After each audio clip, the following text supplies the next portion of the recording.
ka thënë i dërguari Allahut sallallahu alaihi wasallam, thalathatun la yanzuru Allahu ilehim yawm al-qiyamah. Do të thënë tre veta Allahu nuk i shikon në ditën e gjykimit. Do thotë që është dënim më i madh se sa vetëm të thuhet se nuk hyn në xhenet. Do thotë që nuk i shikon me shikimin e mëshirës dhe faljes.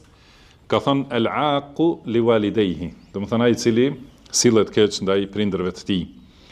Pastaj el-mar'atu al-mutarajjila, gruaja që bëhet si burr, wad-dayyuth, edhe ai burri që nuk ka xhelozi për nderin e familjes vet. Pastaj ka thënë wa thalathatu la yadkhuluna al-janna. Do të thënë tre veta nuk hyn në xhenet. El-aqu li walidayhi. Edhe një herë e ka përsëritur ai që sillet keq me prindrit e tij. Wal mudminu al-khamra, edhe ai i cili është i dhënë pas alkoolit, do të thënë është si thuhet pra i varur nga alkooli. Wa al-mannanu bima a'ta, edhe ai i cili e përmend atë që ka dhënë. Do të thënë vazhdimisht ja përmend njeriu që çka i ka dhënë.